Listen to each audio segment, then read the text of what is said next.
संगत जी, ये साखी एक ऐसे बुजुर्ग सत्संगी की है जिन्हें हुजूर महाराज बाबा सावन सिंह जी से नामदान प्राप्त हुआ था। उन्होंने अपनी पूरी जिंदगी गुरु घर से प्रेम किया, संगत की सेवा की, लेकिन एक कमी उनके जीवन में रह गई थी और वही कमी मृत्यु के समय उनके सामने आकर खड़ी हो गई। संगत जी, वह बुजुर्ग सत्संगी अक्सर कहा करते थे कि जब उन्हें नामदान मिला था तब उन्हें भी वही समझाया गया जो हर नामदानी को समझाया जाता है। भजन करना, सिमरन करना, नाम की कमाई करना और गुरु महाराज के बताए हुए मार्ग पर चलना। समय बीतता गया, घर परिवार की जिम्मेदारियां, संसार के काम और मन की चालाकियों में उनका भजन सिमरन पीछे छूट गया। हाँ, एक काम उन्होंने पूरे प्रेम से किया था और वो था गुरु घर की सेवा। जहाँ भी सेवा का अवसर मिलता वे सबसे पहले पहुँच जाते। संगत की सेवा, लंगर की सेवा, सफाई की सेवा, जो भी काम मिलता वे तन मन से करते। कई बार उन्होंने महाराज जी के चरणों में विनती भी की कि मालिक, मुझसे भजन सिमरन नहीं होता, मेरा मन नहीं टिकता, लेकिन फिर भी वे सेवा में लगे रहे। संगत जी, समय का नियम है कि जो आया है उसे एक दिन जाना भी है।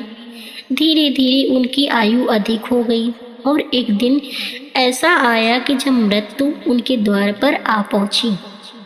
संगत जी, उस समय उन्हें बहुत कष्ट होने लगा, शरीर कमजोर पड़ गया, सांसें धीमी हो गई। परिवार वाले उनके आसपास बैठे थे, लेकिन जो दृश्य उन्हें दिखाई दे रहा था वह और कोई नहीं देख पा रहा था। अचानक उन्होंने देखा कि कुछ भयानक रूप वाले यमदूत उनके सामने खड़े हैं। उनके चेहरे कठोर थे और वे उन्हें अपने साथ ले जाने के लिए आए थे। ये दृश्य देखकर वह सत्संगी बहुत घबरा गया। उनके मन में डर बैठ गया। उन्होंने सोचा कि ये कैसे हो सकता है, मैंने तो गुरु घर की सेवा की है, मुझे तो मेरे सदगुरु लेने आने चाहिए थे, फिर ये यमदूत क्यों आए हैं। उनके मन में ये बेचैनी बढ़ती गई। उसी घड़ी उन्होंने पूरे विश्वास और दर्द के साथ अपने सदगुरु को याद किया। आंखों से आंसू बहने लगे। मन ही मन उन्होंने अरदास की कि महाराज, मैं आपका बच्चा हूँ, अगर मुझसे भूल हुई हो तो क्षमा कर दीजिए। अब आपकी शरण के सिवा मेरा कोई सहारा नहीं है।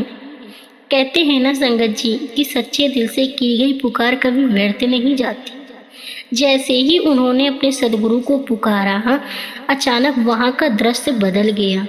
एक दिव्य प्रकाश प्रकट हुआ, ऐसा प्रकाश जो संसार का नहीं था। उस प्रकाश के बीच उन्होंने अपने प्यारे सदगुरु महाराज को खड़े देखा।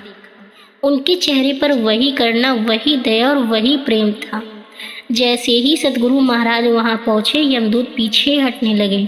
उनकी शक्ति समाप्त हो गई और कुछ ही क्षणों में वे वहां से भाग खड़े हुए। वे एक पल भी सदगुरु के सामने टिक नहीं सके। ये दृश्य देखकर वह सत्संगी आश्चर्य में पड़ गया। उनका डर समाप्त हो चुका था, अब उनके चेहरे पर शांति थी। उन्होंने विनम्रता से पूछा कि महाराज जी, एक बात समझ नहीं आई, अगर अंत में मुझे लेने आप ही आने वाले थे तो फिर ये यमदूत क्यों आए थे। मैंने तो सोचा था कि सीधा आप मुझे लेने आएंगे। तब हुजूर महाराज ने बड़े प्रेम से कहा कि बेटा, मैं सत्संग में बार बार समझाता था कि नाम की कमाई के बिना, शब्द की कमाई के बिना आगे का मार्ग आसान नहीं होता, लेकिन मेरे बहुत से बच्चे इस बात को गंभीरता से नहीं लेते।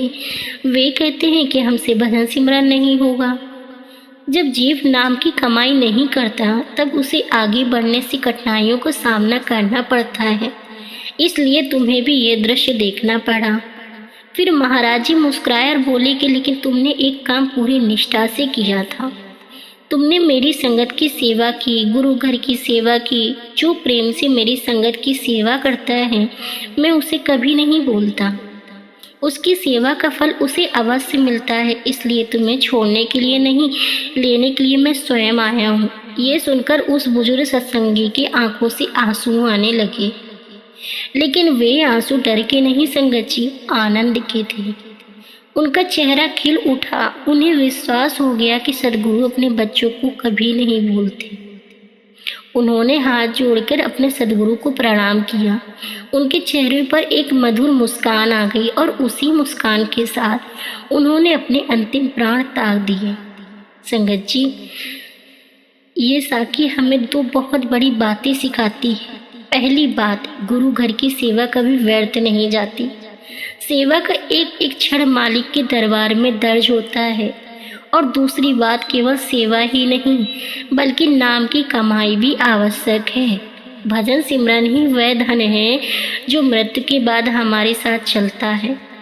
हम अक्सर कहते हैं कि समय नहीं मिलता, मन नहीं लगता, भजन नहीं होता, लेकिन सच तो ये है कि काल हमें हर काम के लिए समय दे देता है, केवल भजन के समय बहाने खड़े कर देता है। इसलिए जब तक ये अनमोल मनुष्य जन्म मिला है तब तक सेवा भी करें और नाम की कमाई भी करें, क्योंकि जिस जीव में ना जीते जी शब्द ने नाता तोड़ लिया, जिसमें भजन सिमरन की कमाई कर ली, उसके लिए मृत्यु अंत नहीं रहती। क्योंकि संगत जी, जिस जीव ने जीते जी शब्द से नाता जोड़ लिया, जिसने भजन सिमरन की कमाई कर ली, उसके लिए मृत्यु अंत नहीं रहती बल्कि मालिक से मिलने का शुभ अवसर बन जाता है। राधा स्वामी जी।